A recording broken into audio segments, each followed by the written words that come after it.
So ayan guys, mapunta na naman tayo dito sa may lugar na to. At syempre pa kasama ko yung aking mga tropang lagalag.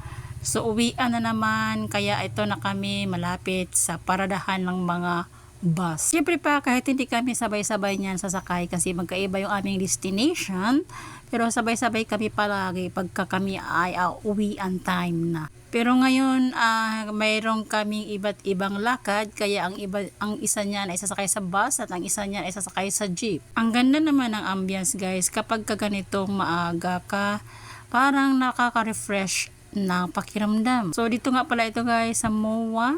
Ang ganda naman ng view dito banda, tingnan nyo naman At sa pag gusto nyo sumakay guys, ay dito na lang kayo talaga sumakay sa may MOA dahil sigurado makakaupo kayo ng maayos. At hindi pa talaga crowded ang area. At tingnan nyo naman guys, wala masyadong kapasahero kaya masarap sumakay. Pa nandito na tayo sa PTX Terminal at gagala-gala muna tayo dyan ng very light.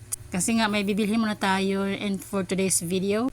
Ang dami ng mga paninda niyan guys at mura lang ang paninda nila dito. Kaya ako dito ako laging bumibili kung mayroon akong gustong bilhin. At sa tuwing napapasyal ako dito banda ay hindi talaga maiwasan makapunta ako dito sa may mga paninda dito banda kasi bumibili ako diyan ng mga biscuits. Biscuits nila guys nakalagay na sa plastic tapos pwede mo siyang bilhin ng tingi ganun. Ang sarap ng mga tinda diyan.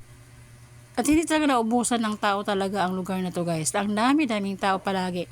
Kaya ako dito lagi ako namamasyal kasi kompleto na ba, wala ka nang hanapin, mayroong pagkainan, pwede kang mag-shopping kung gusto mo at mayroong pasyalan kasi may mga playground yan para sa mga anak ninyo o di ba bongga. Doon pa ako banda guys kasi pipila na naman tayo kasi syempre matik na yan at tayo ay uwi. Kaya sexy ka na naman at kabahaba ng pila. Siyempre pa nandito ako. Kasi tayo ay may pupuntahan dito sa gilid na to banda. At alam nyo guys, sa mga commuters dyan, maganda talaga pag sa terminal talaga kayo sumakay. Kaya pa siguro makaupo kayo na maayos. Ganda ng view dito guys sa tulay na to. Tingnan nyo naman footbridge dito ako lagi nakakaano guys. Ayan hindi siya masyadong traffic. Hindi siya masyadong traffic for today's video. Alam niyo ba kung saan ito banda? Ito ay malapit sa Baclaran. Kaya ayan ang view niya. Alam niyo naman yan. Si Baba ay para pa-EDSA. At dito na tayo. Papasok muna tayo dito. Syempre. At hindi pwede ang camera. And alam nyo din ba guys, kapag kayo ay namamasyal, kailangan ninyo talaga maging aware.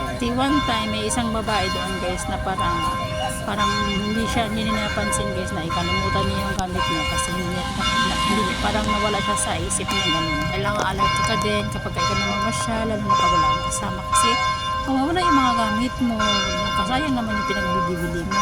And of course guys, mga ganitong oras ay maganda mamasyal kasi hindi naman siya nung mainit.